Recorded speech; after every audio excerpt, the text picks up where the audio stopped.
Hello everybody and welcome back to the Fortress of Solitude. Today we're going to be jumping back on into Beast World with Titan's Beast World Tour Metropolis Issue 1 by Nicole Maines, Steve Orlando, Dan Jurgens, Zavora Smith and Joshua Williamson. The Beast World expands into Metropolis with 3 stories set within the city of tomorrow and how they are handling the Garo Spore outbreak. The idea for each of DC's big cities getting a tie-in is kind of a fantastic idea. It streamlines the amount of tie-ins the event has, and being of the anthology nature, there's a good wash of different types of stories within these books. For Metropolis, we begin with Dreamer, who begins getting visions of the city on fire thanks to Livewire, who turns into a lizard person. The visions lead Nia to try and evacuate A-Town, the alien refugee neighborhood of Metropolis, which is the center of the destruction. Nia tries to clear the neighborhood, but no one really pays attention to her, so she turns to Superman for help, and John Kent is more than happy to help out his people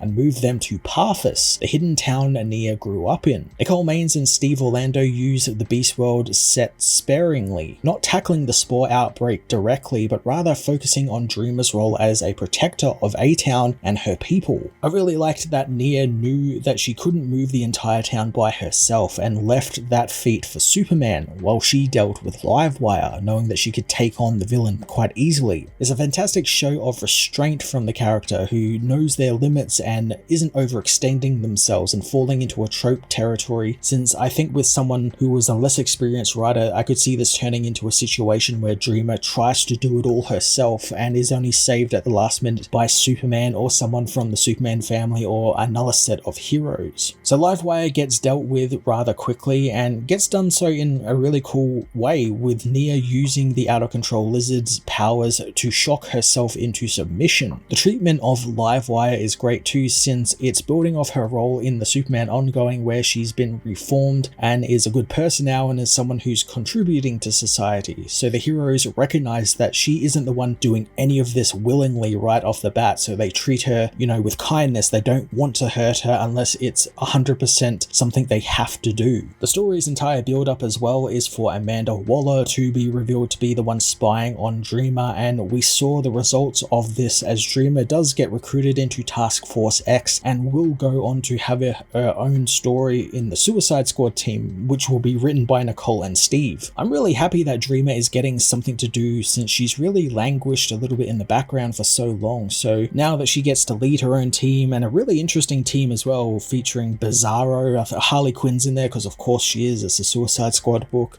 Black Alice, all these really interesting characters will be on her team, so I'm very much looking forward to that. And if it's anything like the stuff that Steve Orlando has written in the past, like his JLA book or the stuff he did with Midnighter and Apollo, I think we're in for some really cool and weird Suicide Squad adventures. The next story is a Bibo Focus story as the bartender contends with Turtle Boy. Dan Jurgens takes a break from milking the death of Superman to write this story, and it's really great. It's light-hearted and fun, as to be expected with Bibo and Jimmy being the main characters. Jurgens even brings back Dr. Emil Hamilton, a character we haven't actually seen in a comic in a very, very long time, at least a canon appearance from the character. This is a pretty simple and quick story as Bibo and Emil take down Turtle Boy with a special bazooka that causes the spore to jump from Jimmy to an already infected Power Girl. The story did a great job reiterating some of the core concepts we've seen in the main Beast World book with the spores and how they jump to a new host when they are threatened or the host dies, but I still don't know why it changes the host into certain creatures. Like some it'll change like Jimmy into Turtle Boy, a character who he has been in the past, it's been in comics before,